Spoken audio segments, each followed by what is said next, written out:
With a yo-ho-ho, it's Tale of the Toaster, and earlier today we got a new trailer for Inazuma 11 Victory Road. I already made one video live reacting to the trailer and just getting my first impressions out there, but now we have a lot more information as the day has gone on, including some information that didn't exist at that time. So in this video we're going to have a bit more of a full breakdown, less of a react and more just an explaining what's going on with this game basically. Because we have a new English language tweet from the Inazuma 11 series. First of all, this is a summary of basically the main things that have been revealed today. We know that it focuses around Sazanami Unmei, it has the Chronicle mode and the online Victory Road tournament from previous blogs. But now we get some of the new in-game cutscene images to go with it, and some basically key quotes from the trailer that we couldn't understand in Japanese language at the time. There is now an English subtitled trailer which we'll have a skim through in this video, but for now this is the key part of Sakurazaki, the big scary looking dude. Used to be a real football enthusiast and then he stopped training basically, and Sazanami's trying to snap him out of that, while Haru Endo, the son of Mark Evans, who we've worked out, it was 25 years after the original timeline. So in this universe, it's going to be very funny to imagine, but Mark Evans will be exactly 39. You take his original age of 14 and then you add 25. So yeah, Mark Evans will be 39 years old, which I would love to see, but his son is the forward of Ryman Junior High in the present day. He's not the captain. This green guy below him is. He's called Ren, but he has come from a position of privilege because he's got a famous dad and he's been shot straight to the top of the football team. So he's pretty privileged with it, and he kind of thinks football's a bit boring. So his dad will be disappointed. I think he'll prefer Cannon, his great-grandson, to be honest, but nevertheless, it's a really interesting dynamic that's going to play off Sazanami Unmei, who isn't even physically capable of playing football at all. And then here's all the gameplay we saw. This is three or four of the mechanics. There's also a different slot on the website, which we'll get to for a potential extra surprise. For now, that's it for this original tweet. They have it in other languages in the reply as well. And then there's the promo for the English language trailer, which we'll give a retweet of. Obviously, it will have Japanese text, but let's just have a skim through it right now, because this is the only thing. I've had a little review of this beforehand, but it's mainly still going to be first reactions to the text. But I think we get the general vibe, because yeah, Sazanami, because he physically can't play football after an injury or a trauma or whatever it was, he kind of just wants football to disappear as he arrives at this school. But later he'll presumably grow into it and help manage his team, have a few conflicts with Haru Endo.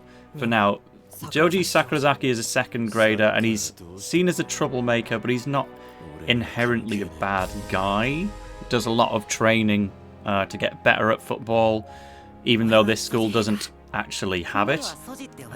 Kisoji, everyone calls him Soji, so I'll keep that in mind and shorten him a bit in the absence of a dub name. We still don't have any of those confirmed yet.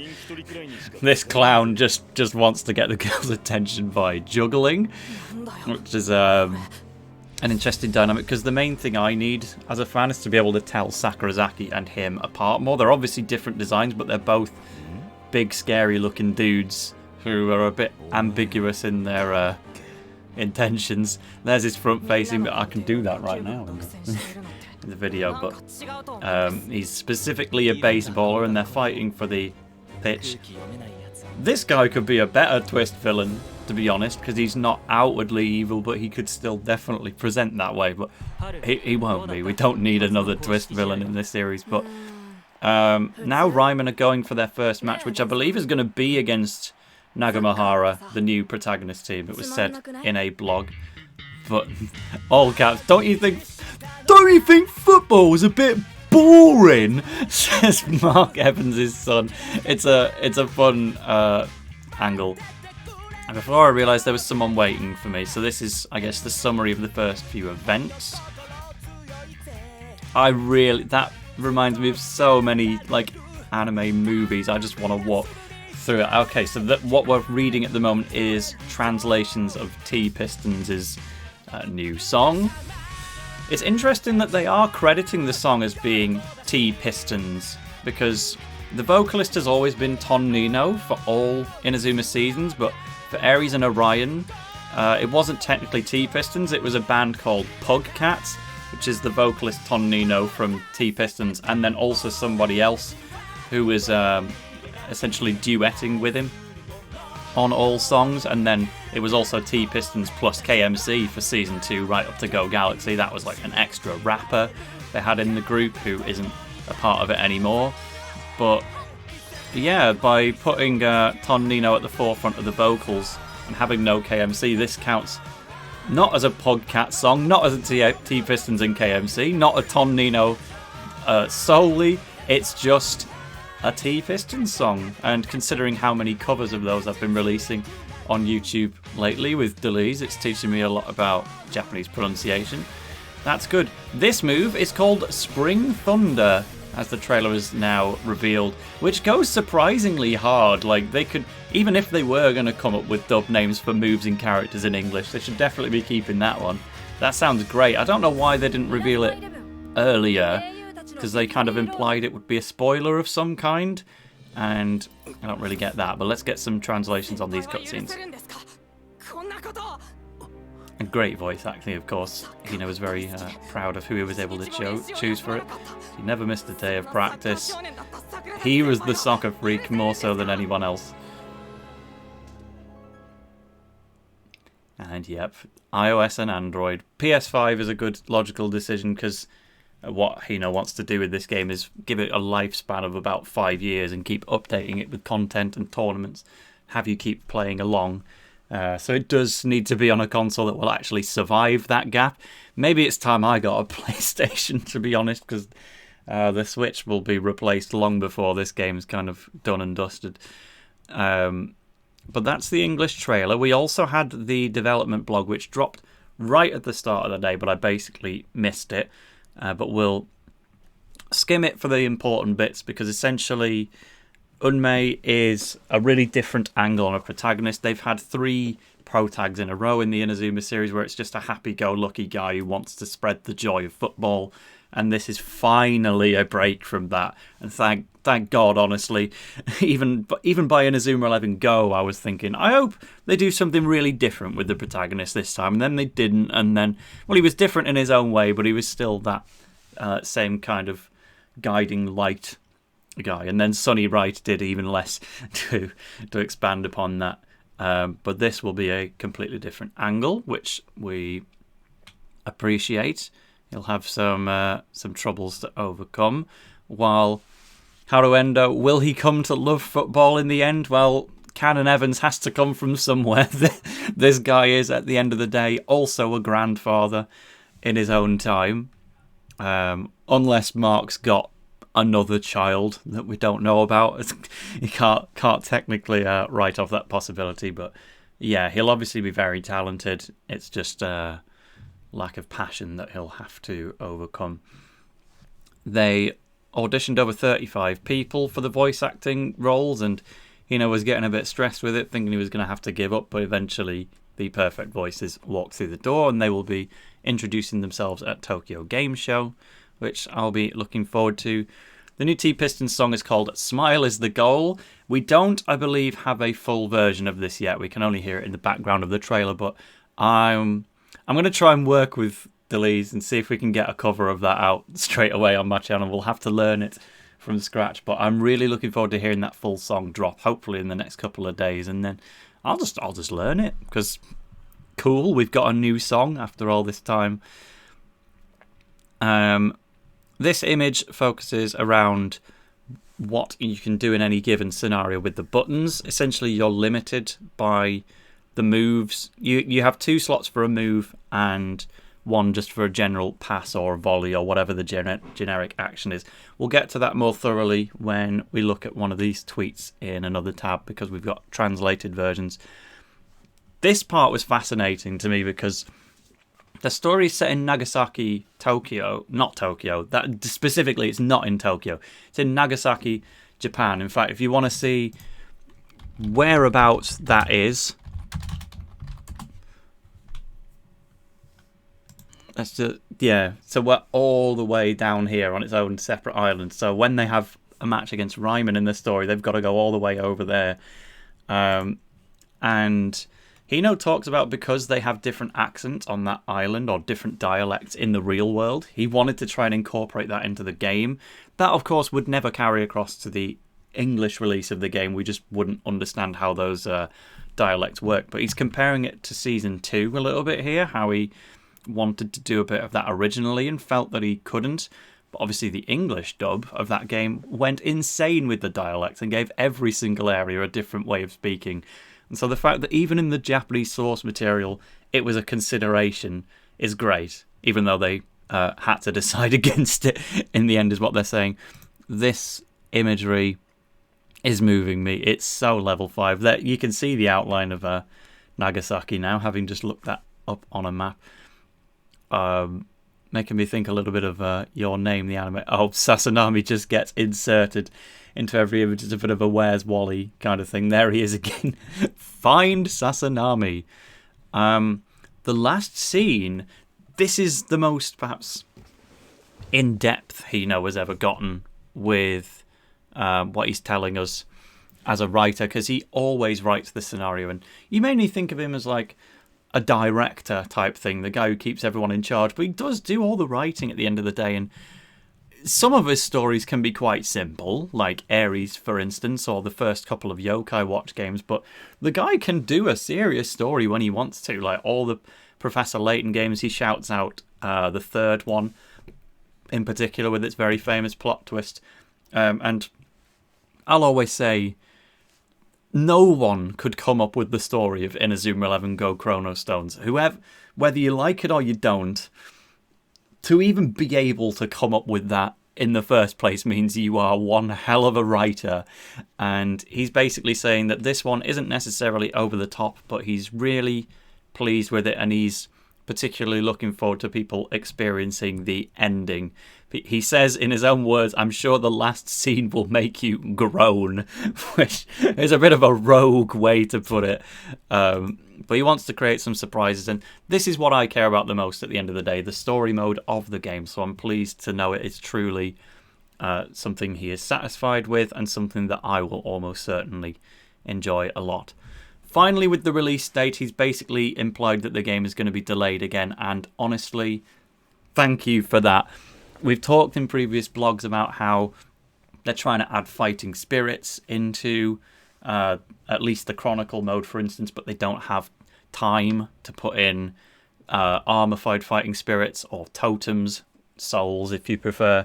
And that's all a time crunch thing, and especially with how beautiful some of these overworlds are. Even if the game has been in development for like years, it just takes a lot of effort to make a Switch game, and they need time, and at least they're motivated now and actively working on the game every working day. So I really want to see them have more time, and then it means I feel like if the game was rushed out to release within the next couple of months, we would genuinely be missing out on stuff that we would otherwise be getting in the game later on. A big factor for me is whether or not the English release of the game will actually keep the dub names of the characters, because currently there's no real hints towards that, especially if I'm on the English language website for the game. It's all in full official English, but all of the character and move names are always still being consistently referred to in Japanese, which for me would be a shame. I love the dub names so much. It's one of my favourite aspects about the series, to be honest, and if they left, I'd be disappointed, I won't lie. But I feel like this is one of those things where if they're trying to release the game simultaneously worldwide and they have to do it within the next couple of months, you don't have the time to finish the game and then translate it and change all the names and come up with brand new names for stuff as well. But if they have a bit longer, I'm not giving up hope yet. Maybe it's Copium, but I really hope that the dub names do survive, and I think having a delay on the game will just allow it to have more content and more chance of not cutting out on the things that we really want to see. So most of this part of the website already existed. But there is a new section. To be fair, the Bond Alley is something I hadn't seen until I was skimming through this. Unlocked characters will appear in the Bond Alley, and when you fulfill their requirements, they can become your ally. So basically, Pal Packing has a dedicated area now, by the sounds of it, which seems good to me. And then they use the Stars universe, Players universe, to find them within. Essentially, you, I guess, recruit within a menu, and then you physically find them in the overworld in a specific area, which is cool. But this is the new part, the character section, again with some very stylized English. There's no extra text when you click on the characters, but you do get to see the full artwork if it decides to load. Come on now, we're recording here, using up everybody's time. Yeah, so the new Ryman kit goes kind of unbelievable, to be honest. We've done away with all of the sponsors of Ares, and now we've just got a big exaggerated lightning bolt. I'm a fan. Early days, especially knowing that Ryman are not the protagonists anymore, they're more your rivals, and thank God we'll finally have a universe where Ryman doesn't win. Ares Ryman did not deserve to beat Alias Academy, but maybe Ryman should win when this is the captain. He's me. It's like Swadloon combined with me, and he's the captain, and it makes sense that Haruendo himself wouldn't be the captain because he doesn't even seem to like football that much, and he's just coasting through off his own talent. He's not so much focused on the rest of the team. This guy can be a bit more of a Mizukamiya type character, an Akaris type character. A lot of people have been drawing comparisons between those two, actually saying they could even be related. I think it's just a coincidence, but it would be funny to me if one of my favourite characters in Akaris did have this guy as a descendant, and then he looked kind of like me. But we've got all of the names on there as well. Saruga's got his baseball bat, just so you know. Yeah, this guy is from elsewhere. While Sakurazaki, he's not being painted as a villain or anything, despite looking like one. He's just got a bit of a past. So do look through all of this in your own time. I still really like this guy. I'm vibing with him, but not just these two for Ryman. We can see all of the members of Ryman, really, when we examine the trailer. If I jump back to that precise moment, we can find it. Yep, there we go.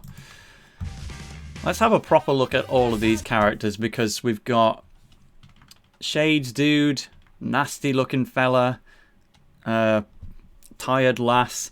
This guy is just that, like the depressed one from Sonic Lost World in Deadly Six.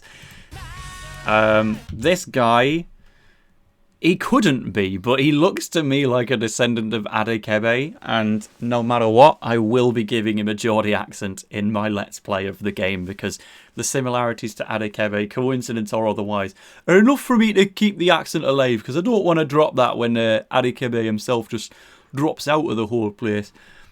This guy looks pretty serious. He'd probably be like one of the main speaking ones. This guy, dopey looking dude. What I said about him in my first reaction video was, that's my guy. I want to be late to things with him. And I'm standing by that. That's his vibe. And then this poor lass is getting covered up by text. But again, it reaffirms, we already knew from Shinohara, but yes, this will be more Ares and Orion style, in the sense that the teams will absolutely have girls on the team, and that's just the standard for Inazuma going forward. It is not segregated by gender anymore. And then very cool artwork of Ren. Once again, would love to see some key art of all of these, but we'll get to that. Finally, if we go back on the website, we've got these 4 mechanics, but then there's also a question mark thing.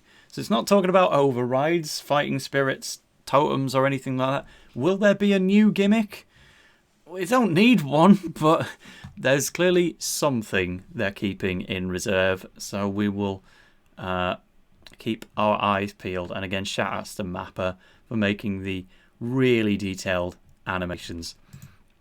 I also have a tweet from my good friend Prince up here to specify that each player will only know a maximum of 2 moves in Victory Road. And this is a big change from previous games where you could have up to 6.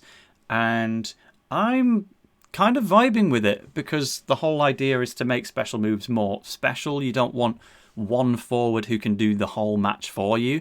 This will force you more so to make midfielders focus on midfielding. Like, it was always cheating when a striker could have a blocking move, and I just give Victor Blade like her Heart Stamp or Silk Road or whatever, and then he doesn't need teammates at that point. But here, when, for instance, Shinohara has Hoopsie Daisy, love seeing that in a modern day game, but then she's got this new shooting move, Spring Thunder. But that's it. If you want to take the ball, you're going to have to get a defender to do it, basically, and there'll be no like redundant moves. It'll be more like the anime where when somebody learns a new move, that's it. They've kind of used it to replace the old one, and it'll just gradually get better. You can still have two different categories, like Sean has got a blocking move in Land of Ice and a shooting move in Eternal Blizzard, but you can't just give him a dribbling move anymore, or give him like the best of every move in the game. Ricardo as well, he's got one dribble and one shot, and in this particular interaction you've got A, B, X and Y. You could choose to pass to another player, you could charge through without a move, you could use a special move like Presto Turn at the cost of the team's tension gauge, and in this particular situation you cannot use Fortissimo Foot, but if you were in front of the goal you would be able to. And with what we understand about the game's recruitment system, you can recruit the same character in multiple different variants or recruit them different times. So it doesn't seem like there's going to be any characters that you could just never acquire, but it does seem like they're going to have rarer versions, which could be controversial. I'm a little anxious about it, but it's the main way to get...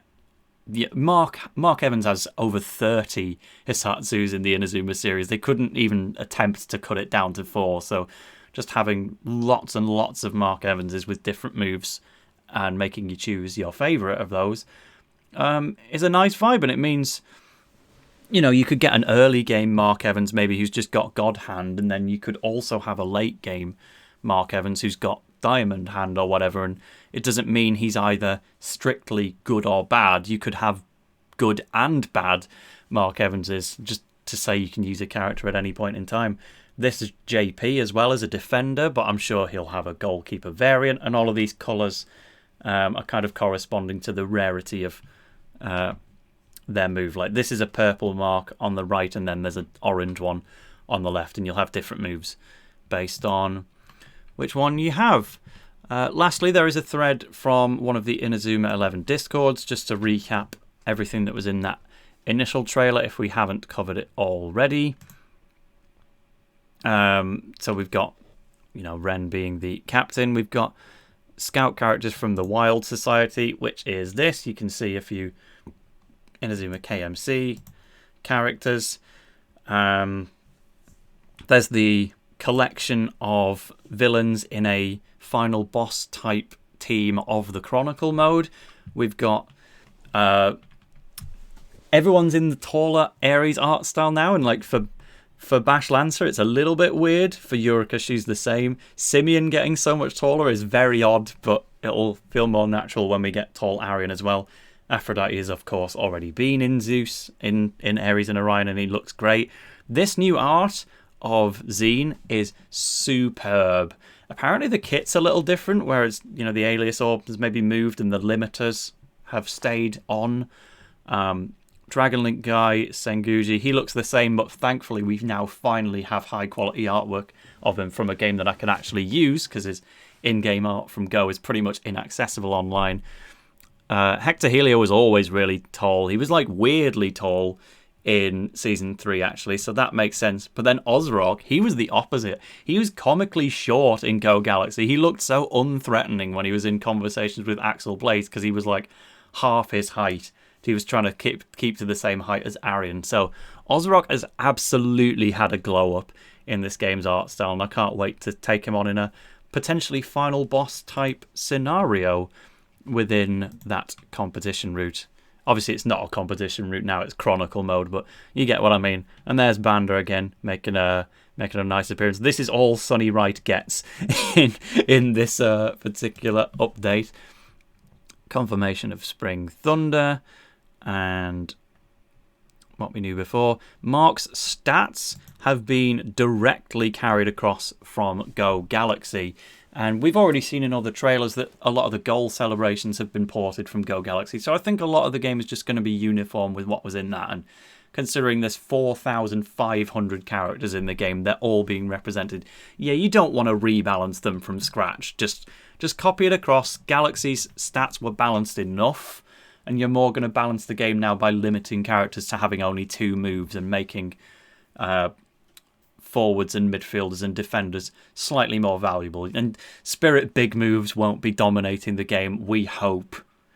We hope. And we will get more information at the Tokyo Game Show. And again, Hoopsie Daisy getting in there is wonderful. So that is everything we've got in today's update of Inazuma 11 Victory Road. That was a much more thorough breakdown, but I hope you enjoyed it, and I will be there when we get some more news. But thank you so much to Akihiro Hino, to T-Pistons, the rest of the Level 5 bunch, and all of the people who've been helping to translate this information online as well. We are having an excellent day in the Inazuma 11 community, and let's keep it going. Ta-ra!